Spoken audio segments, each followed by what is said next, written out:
Bonsoir à tous, ravi de vous retrouver. Marseille by Night, c'est un vrai plaisir de vous présenter ce journal ici à Maritima TV et au cœur de Provence Studio. Bah oui, on s'y croirait, très honnêtement. Nous sommes dans le studio Next Stage. Comprenez l'endroit où se tournent pas mal de films, de clips, de pubs, avec une spécificité technique haut de gamme qui allie lumière et décor. On peut se trouver où bon nous semble. Et c'est donc depuis la cité phocéenne qu'on va vous présenter ce journal du mardi 4 mars. Alors on va commencer par la mobilisation ce matin à la prison de Luynes. On part en Pays d'Aix, vous l'aurez compris, 61 agents pénitentiaires ont refusé de commencer leur service. Lundi dernier, c'est dans ce même centre pénitentiaire qu'un détenu de 19 ans a été tabassé à mort lors d'une promenade par d'autres détenus. Les surveillants de l'établissement sont à bout. Reportage de Joe Temple. À la prison de Luynes, la capacité d'accueil est de 1300 places. Pourtant, on compte actuellement presque 2000 détenus. Une surpopulation carcérale ingérable pour des agents en sous-effectif. Quotidiennement, on a des agents qui sont agressés physiquement, verbalement, au niveau de la détention. On a des agents qui viennent en détention la journée, on ne sait pas comment ils vont rentrer le soir. Est-ce qu'ils vont être entiers? Est-ce qu'ils vont être blessés? Est-ce qu'ils vont devoir aller aux urgences? On ne sait pas. Et s'ils vont aux urgences, le lendemain matin, il faut quand même qu'ils reviennent travailler. Parce que la détention en a besoin et qu'on manque de personnel. Donc en fait, c'est ça la considération qu'on a. C'est aller dans la gueule du loup et puis démerdez-vous. Avant de parler du bien-être au travail, les agents demandent surtout de la sécurité. Les agressions au sein de la prison font peser un climat de terreur. Ludovic va même jusqu'à vérifier s'il n'est pas suivi en rentrant chez lui. Quand je sors, que je vais faire des courses, je regarde tout le monde. Moi, avant, je regardais juste les produits que j'achetais. Maintenant, je regarde toutes les personnes qu'il y a dans le magasin. Parce que je commence à connaître les visages aussi des familles, vu que je suis au parloir. Donc voilà, si je croise une famille, je me dis est-ce qu'ils sont là parce qu'ils font leurs courses ou est-ce qu'ils sont là pour voir où je suis. Voilà, ça devient des mauvaises habitudes pour moi. En réponse à la mobilisation spontanée, ce matin, une réunion s'est organisée avec la direction interrégionale. Les conclusions sont loin d'être satisfaisantes pour les syndicats. Ce qu'il en ressort, c'est qu'on voit qu'il y a un constat désabusé de la situation où on sent que personne n'est maître de ce qui se passe, des effectifs et de la situation, et qu'il n'y a pas de solution miracle à court et long terme, en tout cas de prévu. Donc ça, c'est plutôt mauvais signe. Si des mesures ont été prises pour soulager le personnel cet été, les syndicats, eux, attendent toujours des solutions pérennes pour le futur.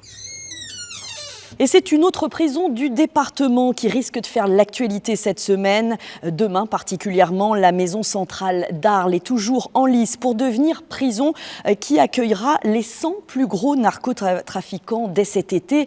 Elle est encore en concurrence avec 3 autres établissements. Le garde des Sceaux, Gérald Darmanin, doit d'ailleurs annoncer son choix demain. L'Observatoire international des prisons, dans le même temps, met en garde quant au nouveau régime carcéral d'isolement attentatoire aux droits fondamentaux des détenus. Dans le reste de l'actualité, ce 4 mars, marqué par la disparition de Jean-Louis Debré, l'ancien président de l'Assemblée nationale et du Conseil constitutionnel, est décédé à l'âge de 80 ans. Des hommages aux proches de l'ancien président Jacques Chirac ont été rendus cet après-midi à l'Assemblée nationale ou encore au Sénat en début de séance. L'actuelle présidente de l'Assemblée, Yaël Braun-Pivet, a déploré la perte, je cite, d'un immense serviteur de l'État. Emmanuel Macron a quant à lui saluer la mémoire de celui qui a consacré sa vie à une certaine idée de la France. Quant au Premier ministre François Bayrou, il n'a pas manqué de saluer l'esprit particulier et la profondeur de son engagement. Justice et un tournant dans l'affaire Nahel. Le parquet de Nanterre requiert un procès pour meurtre contre le policier ayant tiré sur Nahel en juin 2023. Une mort devenue symbole des violences policières et à l'origine de plusieurs nuits d'émeutes à travers la France, selon le ministère public. La sécurité renforcée dans les transports métropolitains. Opération Tolérance Zéro. La présidente de la métropole, Martine Vassal, présentait ce matin à Marseille, ça tombe bien, le premier acte d'un plan sécurité dans les transports. Tout ça aux côtés de Catherine Pila, la présidente de la RTM et le préfet de police. L'occasion de défendre ensemble une union sacrée sur ce thème de la sécurité. Reportage sur place signé Cassandra Moreau. Entourée de dizaines de policiers et d'agents de la RTM, Martine Vassal a choisi la station des Réformés pour annoncer la création d'une brigade canine et d'une brigade motorisée. Plus de caméras, notamment piétonnes. La reconnaissance faciale pourrait aussi avoir sa place. On y travaille avec M. le préfet et avec également, parce que je pense qu'il va falloir changer un peu la loi, avec les ministres qui sont M. Tabarot et M. Retailleau, pour pouvoir faire aussi de la reconnaissance faciale. Aujourd'hui, il existe dans les stades une interdiction pour ceux et celles qui font des méfaits dans les stades. Il n'y a pas de raison que ce ne soit pas la même chose dans les transports en commun. Non seulement c'est tolérance zéro, mais en plus, je souhaite que les agresseurs se sentent agressés et pas l'inverse. 72% des usagers se sentent en sécurité sur le réseau. Les chiffres sont bons pour les Marseillais. Les problèmes s'accumulent plutôt en soirée. Je vois des femmes seules dans le métro, il n'y a rien, il n'y a pas de policiers, rien.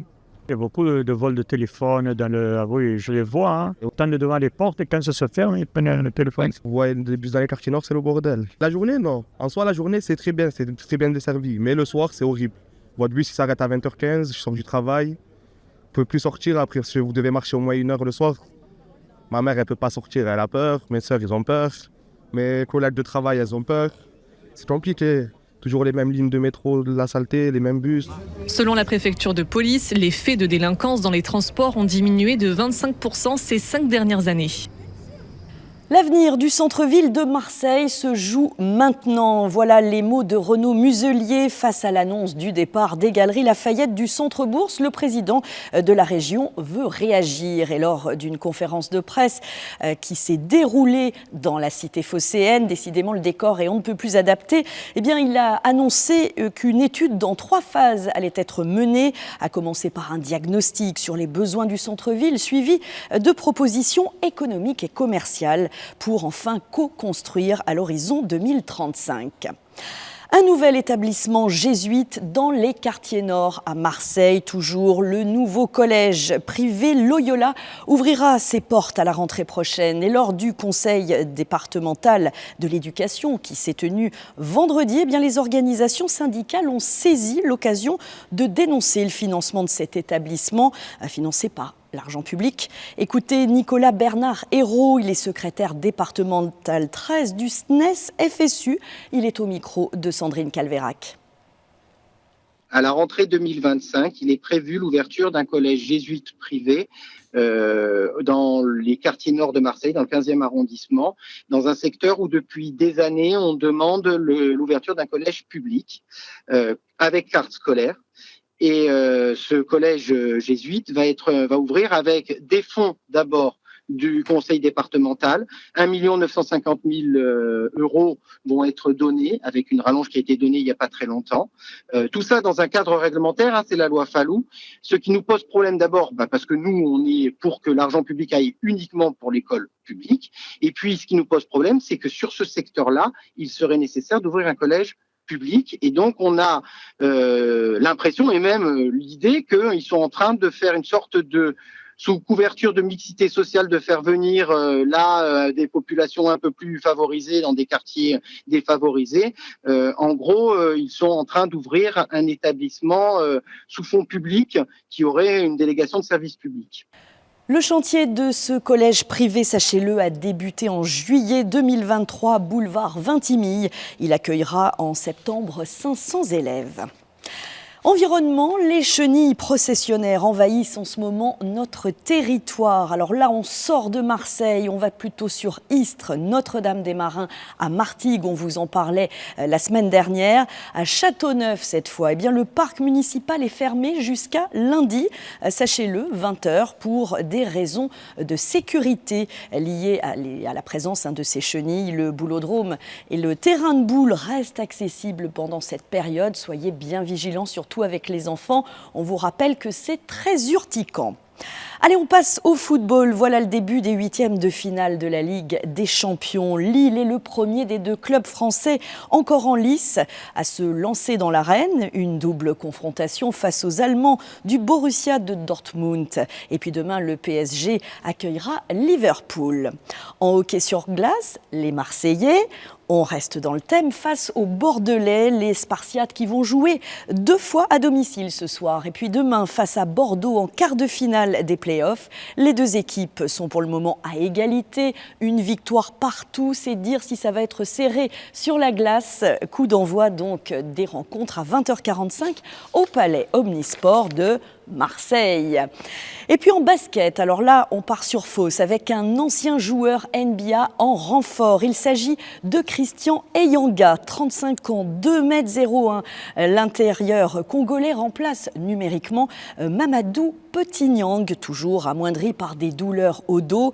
Eyanga qui sort d'une pige à Polac-Orthez, s'il vous plaît, qui a découvert la Pro B la saison dernière du côté de Lille. Il est donc passé par la NBA, Lakers, Cleveland, 51 matchs disputés entre 2010 et 2012. Alors, on imagine que ce renfort devrait grandement aider les Bayers dans leur lutte pour le maintien. Petit coup de boost nécessaire pour renverser la vapeur lors des prochains matchs. Et d'ailleurs, cette nouvelle recrue, elle sera à l'œuvre vendredi sans doute pour le déplacement des Bayers à Rouen avant la réception de Boulazac mardi prochain à la halle Henri Juita. C'est le moment d'aller supporter les Bayers et faire connaissance donc avec cette nouvelle recrue. Allez, un bol d'air marin, ça y est, on revient à Marseille. La marina olympique est rendue aux habitants et surtout aux petits, puisque le maire Benoît Payan présentait à la presse le stade nautique utilisé depuis le 14 janvier par les écoles pour des stages découvertes. Eh bien, le premier pas du chemin pour faire de ce lieu, vous allez le voir, un pilier de la rade marseillaise. Reportage de Flavio Noriga. Alors, si on tire l'écoute, le vent va gonfler la voile et donc ça va nous permettre d'avancer. Si certains sont habitués, pour d'autres, c'est une grande première. Les élèves de l'école Coin Joli ont appris à connaître l'environnement marin et même à naviguer sur des optimistes. Un régal pour ces enfants. À chaque fois, ils me disent « Mais maîtresse, mais du coup, on va pas travailler ?» Je leur dis « Bah si, on va juste apprendre d'autres choses. » C'est magnifique et aussi c'est très intéressant. On a trouvé beaucoup de coquillages de crabes la dernière fois et aussi des oursins et des concombres de mer et une sèche. Qu'est-ce que tu penses de cette journée ? C'est trop bien parce que au moins on peut faire de la voile déjà. Le stade nautique construit pour les JO 2024 laissera donc un héritage à la ville de Marseille, d'abord pour les écoliers, puis à terme tous ses habitants selon le maire Benoît Payan. On va avoir une ouverture vers la mer qui va permettre aux plus jeunes, aux plus grands, aux plus anciens de découvrir tout ça parce qu'il y a aussi des gens qui ont 70 ans, 80 ans, qui pourront faire des stages, qui pourront avec des associations, pour certains d'entre eux, pour la première fois, barrer un bateau. C'est pour les petits, c'est pour les anciens, c'est pour tout le monde en fait. La mer, c'est notre patrimoine commun ici à Marseille. C'est notre identité et avec cette marina, on va pouvoir la partager. Mais il faudra encore patienter jusqu'à cet été pour voir la marina accessible au public. Ah bah ça vaut le coup d'attendre, hein. On aura l'occasion d'y revenir durant l'été sur ce stade nautique, cette marina marseillaise. Faites-nous confiance. Allez, on termine avec une très bonne nouvelle pour les amateurs du 7e art. La Cinémathèque française va bientôt ouvrir sa première antenne, située hors de la capitale, à Marseille. Décidément, le programme sera riche, croyez-moi, avec une salle de cinéma, près de 600 films projetés par an, un espace d'expo temporaire et puis 2 ateliers éducatifs pour les enfants.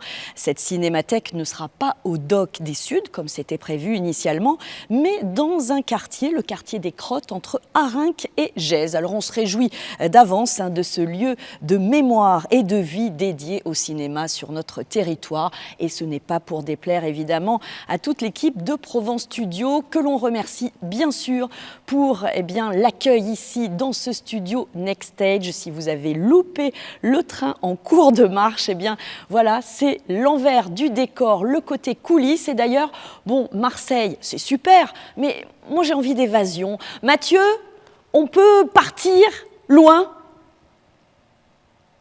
Waouh ! Ok.